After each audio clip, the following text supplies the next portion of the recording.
Hi, I'm Kristin Davis, and I want to know, are you a Charlotte?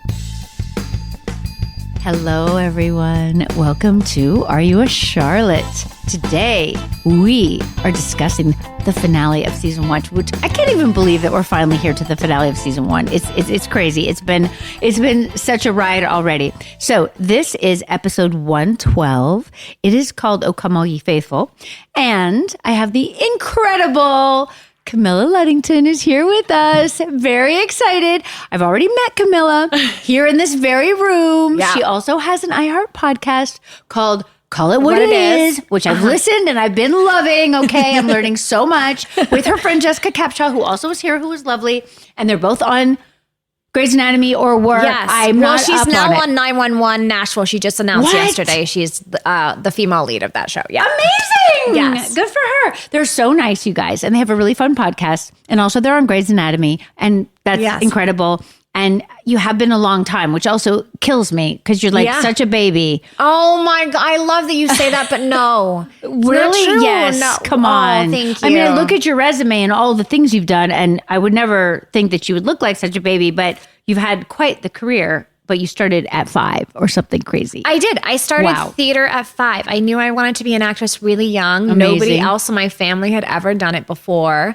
My mom thought I would become like a stage brat, is how she put it back then. Oh, no. Yeah. She was like, absolutely not, And so I just started in theater, and then I went to school I have a cute story actually for you. Tell me. Okay. So I did theater in England, and then I decided that I didn't know what the medium for acting in film was like. It's so different, to stage. So different. So I went to the New York Film Academy. Wow. And I studied there when I was 19. And one day, I'd never seen a TV show film before. I was out on the street in New York, and Sex and the City was filming on the street. Oh my gosh. And I just stood there stalking you guys. Amazing. You were doing a walk and talk with with Sarah Jessica. And I just was like one day. So it's like a very weird moment. What would that have been? This would have been 2003. How great. So kind of like that would have been season 5. Was she pregnant?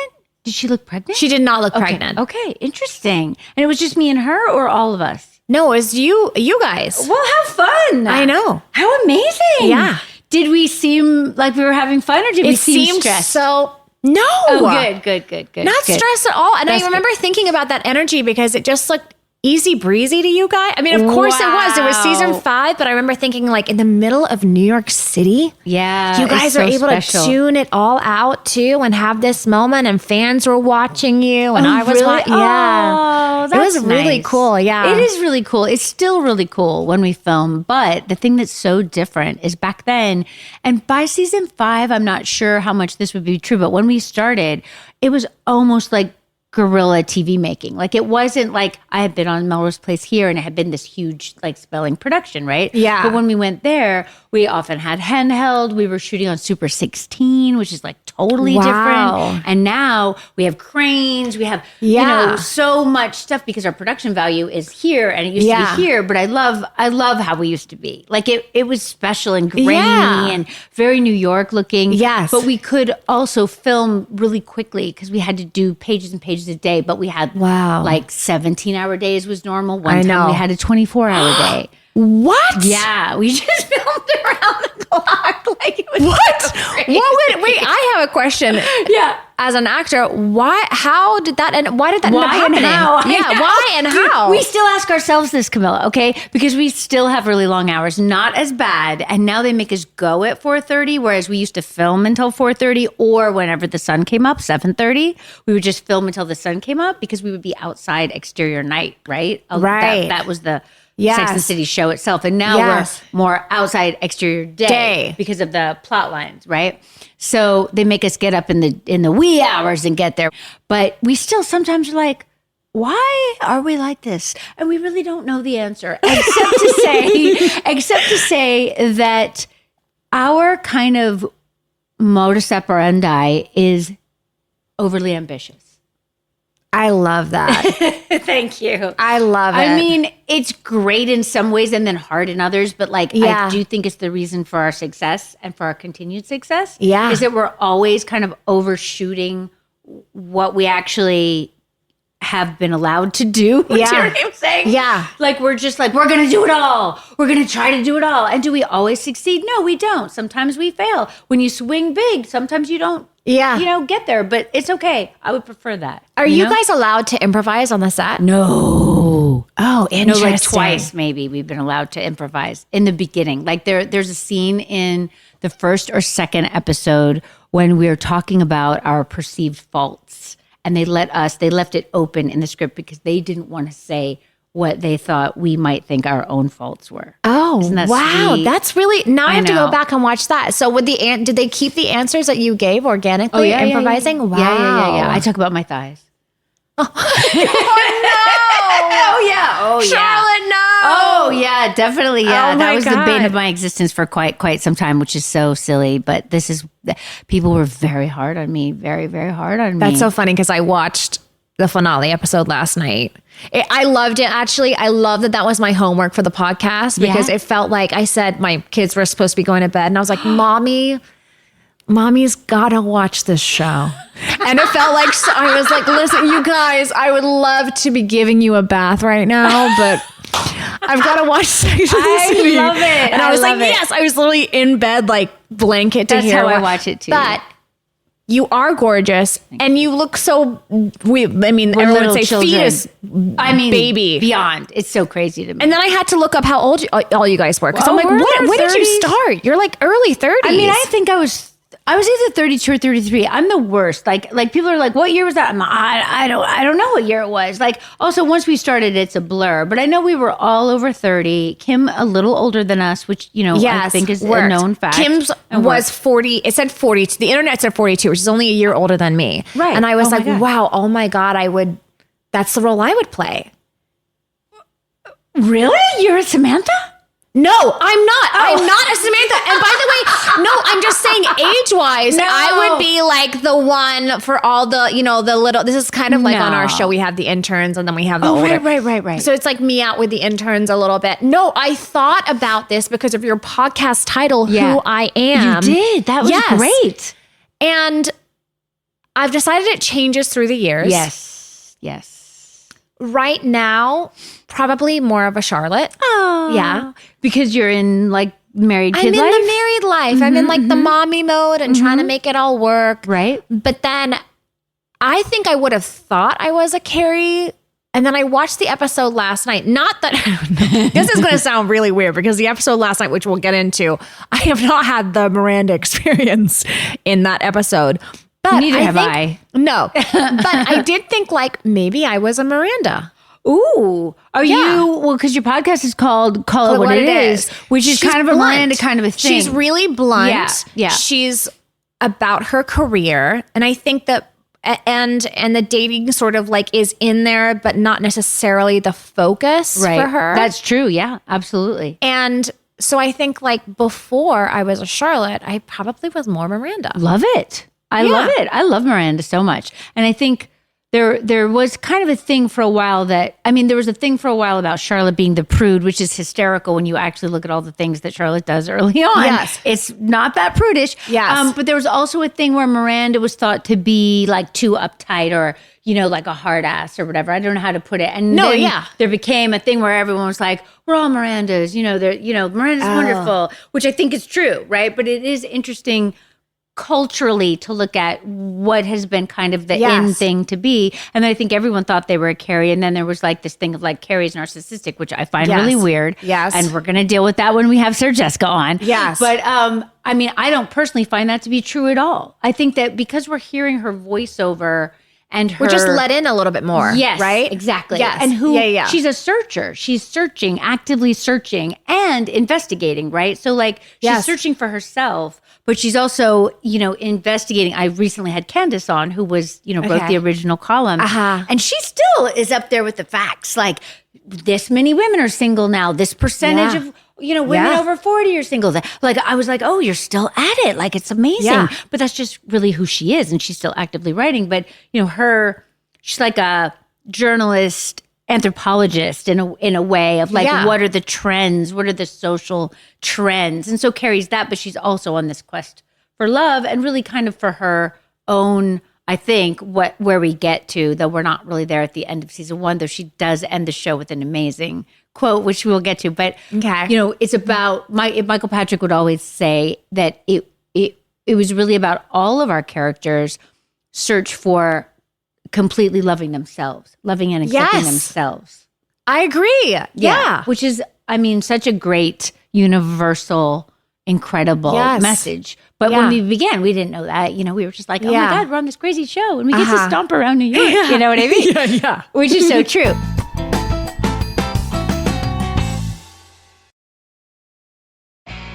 It's nostalgia overload as Wilmer Valderrama and Freddie Rodriguez welcome another amigo to their podcast, Dos Amigos. Wilmer's friend and former That 70s Show castmate Topher Grace stops by the Speakeasy for a 2-part interview to discuss his career and reminisce about old times. We were still in that place of like, what will this experience become? And you go, you're having the best time you're ever going to have. Yeah. But it was like such a perfect golden time. Listen to Dos Amigos on the iHeartRadio app, Apple Podcasts, or wherever you get your podcasts.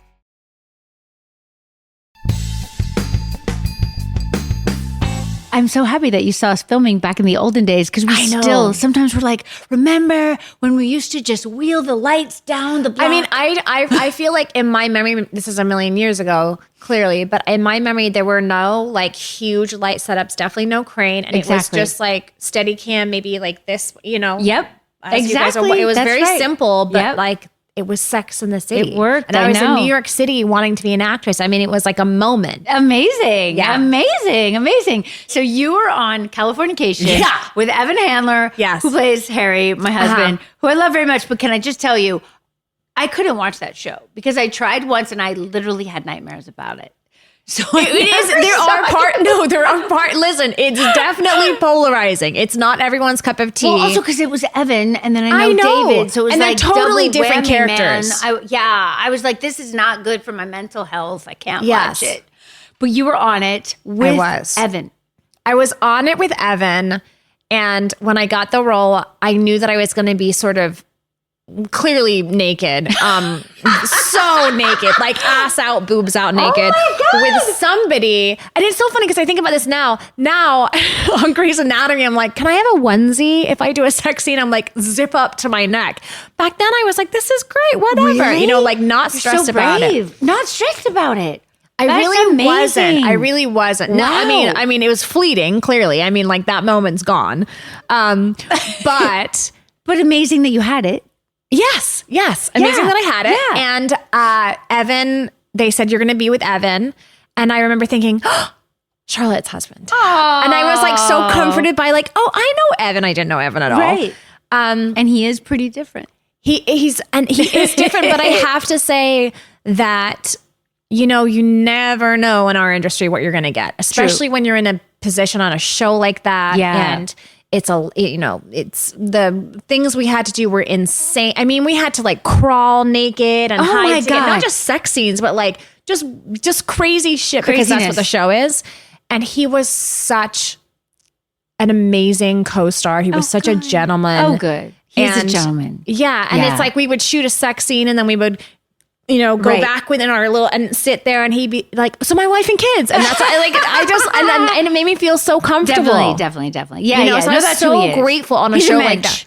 He's he's a mensch. Yeah. He is. I love him. And that's so we have a lover in common. Wow. We have a lover in common, you guys. And I have to say, to Evan's credit, there aren't that many stories about Evan because he is just very solid. You know what I mean? Yeah. There's not going to be a lot of God. Yes. Thank God. Still to this day, we still have to occasionally do a wacky sex scene. We did have a wacky sex scene last season where sometimes you read something and you're like, this is fine. Yeah. The sheets will be honest, whatever. Yeah. We get to work and there's some ideas from the director and there's a platform built where Evan has to basically be in a yoga pose over me on a platform. Oh my God, that's amazing. Just, like looking at him. Wait, can I ask what pose it was? It was like down dog. Okay. I'm not going to say more. Okay. I'm not going to say more. Okay. I don't want to get in trouble again. Okay. No. This is great. This is great. But it was funny. And God love Evan. You know what I'm saying? Yeah. Very calm, very caretaking. Yeah. That was my Everyone experience was, too. obviously. Yeah. I did take some funny pictures because I had to lay there while they were kind of building the platform so that I could be underneath the platform. Yeah. So I did take some funny pictures, but I think I forgot to post them. I was like, I could post this just to show people like the super How romantic insane. vibe, No, that happens. When people are always like, did you get turned on? You're like, no. The opposite. Fun to talk about sex scenes with Okay. another actor. I love it. Okay, let's talk about the episode. Now, let me ask you. So you did you watch like at the time that it was airing, or what's your relationship? Oh, I to would have absolutely watched at the time it was airing. Got it. Okay. From the beginning. The show from the beginning? Yeah. Oh my God. Okay, Are you crazy? I don't know. Okay. I mean, yes, I was alive in that time, which means I was watching the show every week as the whole world was. I guess so. I mean, I know it doesn't feel like that because you're part of it, and maybe it like feels like you're in the bubble, which I can feel like with Grey's Anatomy. Right. But yes, I was. Cool. Yes. Okay. Well, also because HBO, especially first season, was kind of new to having original programming, and it was like for us, it felt like a slow build. Yeah. But I do think that people who were either in New York or LA and were in the business, definitely. Like I remember I went to see the premiere of Out of Sight because Clooney was in it. Jennifer Lopez was in it. It's a great movie. If you haven't seen it, great movie. Okay. And I believe Soderbergh directed it. It's really good. And I knew Clooney a little bit because I'd guest starred on ER, which was an amazing situation to be around their first season and watch them and how they operated. And they do 36 takes. It was like so cool. What? Yeah, 36. You remember those one long takes through the hospital? Yes. They do 36 of those. Wow. And everyone would just cross in and Like cross the walk out. and talk through yes. that? Okay, And got people, it. Yeah. you'd have to wait on the side and like come in. And I mean, it I've was done so a handful, cool. but I Right. mean, they're 4 takes. We got to move on. Totally. No, it was special and weird and amazing. You know what I'm saying? Like it was definitely, they were shooting high also. Like it was a different situation. So anyway, it was fun to be around. And I was there and I was like, oh yeah, I want to see this movie. And George comes running up to me and he says, congratulations. And I said, for what? Like I had no idea what he was talking about. He was like, the show's amazing. I was like, Clooney's watching our show. Like amazing. Wait, I was surprised. Can I ask you then when you felt like you realized the impact the show was making? Like what season was that? Quite a while. I would say probably third season. Really? Yeah. I think for us, because partly you're in the bubble, right? And we filmed the whole first season without anything airing, which is really common now with streaming. Yes. But back then, Right. not so much, right? Right, Like if you were right. on a network show, you want it to be on and get the Sure, ratings yes. and look at the demographics Yes. and shift things or change things or whatever. Ours, we shot the whole thing. Nothing had aired. No one knew what we were doing. Like costume was having a hard time getting clothes because people thought that we were real sex, which was this weird show. Patricia Fields was your Pat Field, Pat Field, but she didn't do the pilot. She came on the first season with Molly, who's still doing our costumes. It's so 90s. I know, which but is 90s is now. back in, I know, so it's like you're hysterical. I know. It's really funny to me though. 'Cause anyway, side note, I wouldn't go back there, but that's okay. Second season, I feel like we were just like, thank God we got picked up. You know what I'm saying? Like, thank God we did okay. Like, because we expected to be kind of a niche little cult following or whatever, right? Oh, wow. No, I know. Then third season, we shot a lot of episodes. Every year would be different amount of episodes because, again, it was HBO. They could do whatever they wanted. And in the middle of third season, we got nominated for an Emmy, which we never, ever, ever thought would happen ever. Might have been towards the end of the season. I remember it was, I don't know when they come out, but like the Emmys were in September or whatever. And like my phone rang really early and I was so mad. Like I'm trying to sleep people because we would work all night. Right? I was like, who is calling me? It was my mom calling me to tell me we got nominated for an Emmy. And I was like, oh. Like it was like the world stopped. You know what I mean? It was like, what? Like it was unheard of. Like no cable show had ever won an Emmy, which we eventually did. Wow. But I mean, it was shocking because this was the same time The Sopranos was coming up. And, it was like, we were part of a wave, which was you were exciting, pioneering it. which was great. But it's amazing. We certainly we weren't really aware or even aiming for that. You know what I'm saying? Yeah, of course. You're just in it, trying to do the best you can do. you know? Yeah. Yeah. And then it was like, wow, people are watching. It's amazing. Anyway, it was great. It was great. And so weird to think of it being so long ago. You know, it's strange. It's like another lifetime in a way, but then also not. Like all the feelings come back, except sometimes when I'm watching it, I'm like, I do not remember that. I had that myself, like from our show. Yeah, right? yeah. I'm like, you've been on there like 9 years. 13. 13, what? Oh my God, that's amazing. And so rare in our business. Super rare. Right? I mean, like Grey's is a unicorn. It's like, it's a machine amazing. that just, it runs itself. It's really special. Yeah, it's really special.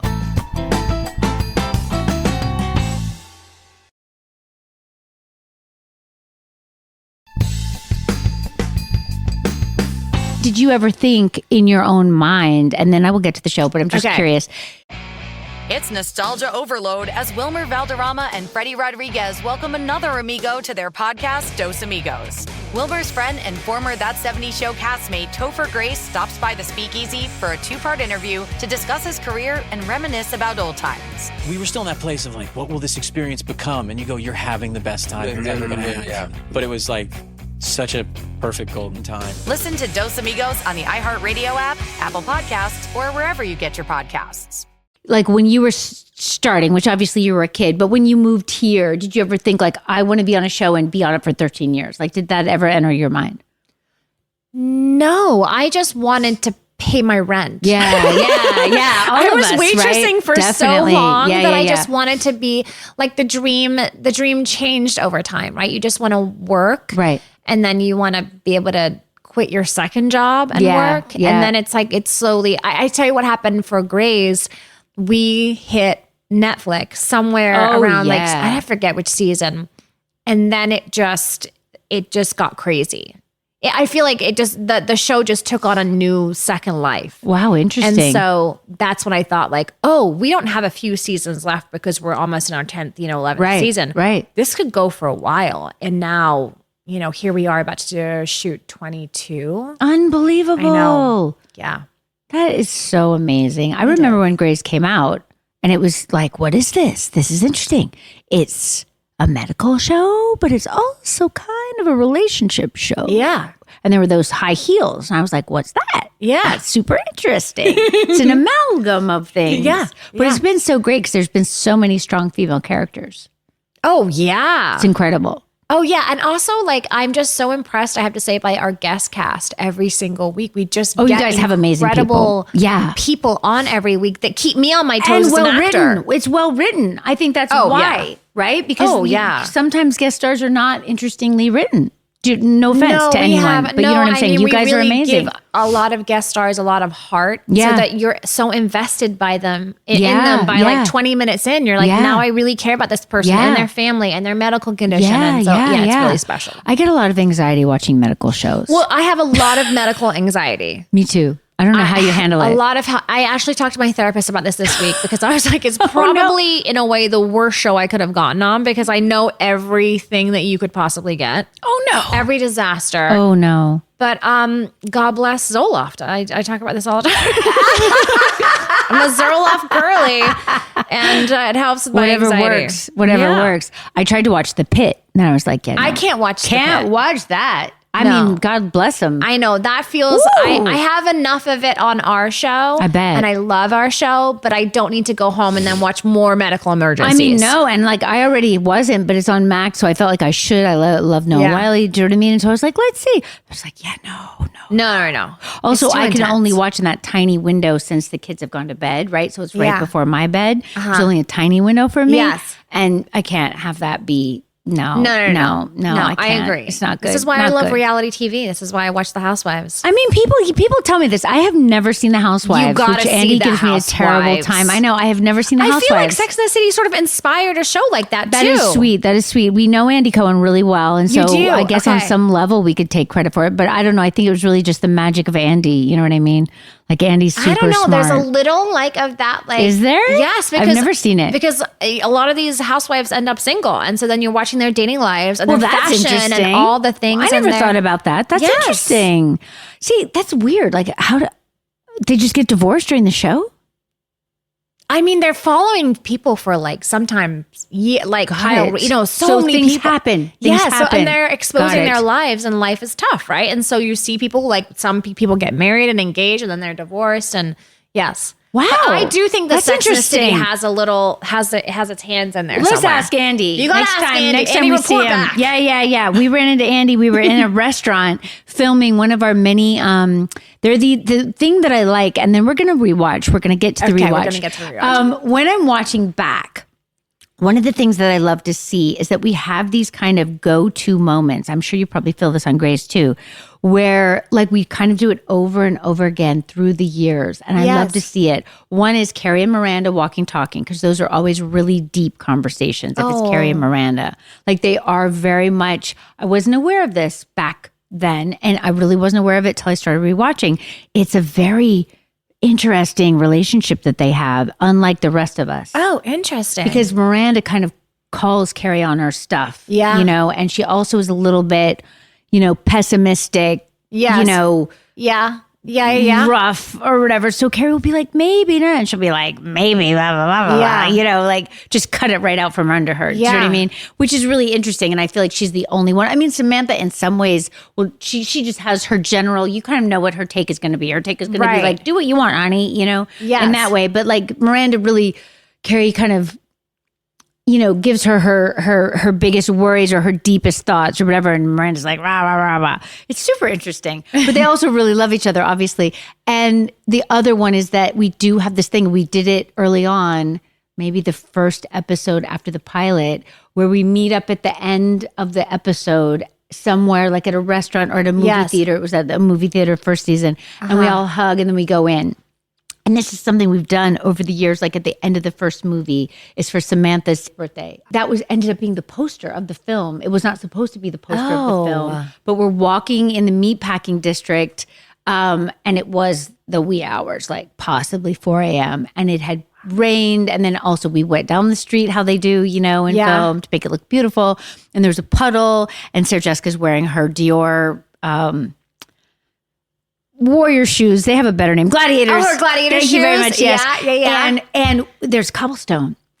And I had to hold Sarah's elbow because I'm wearing like a vintage pair of, I want to say Marc Jacobs, Miu Miu, something that had a decent heel because Sarah was, falling in the cobblestones and it was wet. We had to jump over this puddle. So I'm holding Sarah Jessica's elbow to jump over the puddle. I wake up the next morning, could not walk. Could not get out of bed. Like one whole side of me was just like in a total spasm. Do you know what I mean? So whenever I see that poster, I laugh because I'm like, well, at least it was worth it. It's the poster for the film. It's the one sheet, right? I'm laughing at this story a little bit because you're like the glad and the vintage march. And I'm thinking about how we get to change out our sneakers on the show probably every 2 years, right?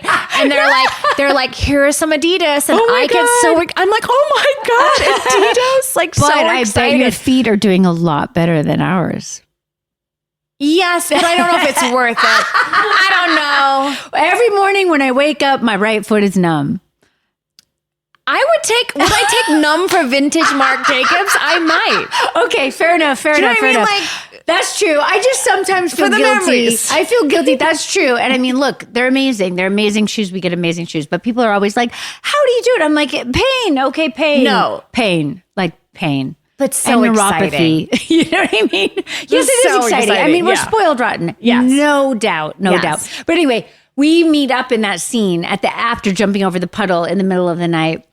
We meet up and they pull away with the crane and, we're together celebrating and we just did it again. And then just like that. And Andy and John Benjamin Hickey, who's in this episode, happened to be walking by with pizza. No. I'm not making this up. In the village. And we were like, guys! And they came in and the paparazzi were there and took pictures. And we were like, why don't they be in the scene? They're like, we got to go home and eat the pizza. They're over us now. They're so over us. You know what I mean? Okay. But Hickey's so good. Okay. This is we love John Benjamin Hickey, who plays the Catholic guy who Miranda dates. Is that who? That's John Benjamin Hickey. Wait, and he's married to Andy Cohen? No. No. Andy's single, right? Andy's single. He's gonna laugh so hard when he hears this. I don't know, but Andy is you not said that they married. were walking together. Yeah, and I they're was good like, friends. oh, he's very married. I don't close know. friends. They're not married. Okay. Very close friends. You are adorable. Very close friends. Andy's not I got married. so He is excited for also a breaking single news. parent of 2. Yes. Yes. So we always have a good bonding experience.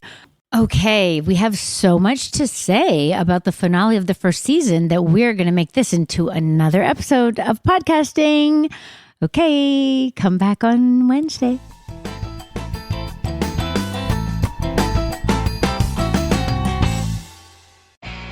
It's nostalgia overload as Wilmer Valderrama and Freddie Rodriguez welcome another amigo to their podcast, Dos Amigos. Wilmer's friend and former That 70s Show castmate Topher Grace stops by the Speakeasy for a 2-part interview to discuss his career and reminisce about old times. We were still in that place of like, what will this experience become? And you go, you're having the best time you're ever going to have. Yeah. But it was like such a perfect golden time. Listen to Dos Amigos on the iHeartRadio app, Apple Podcasts, or wherever you get your podcasts.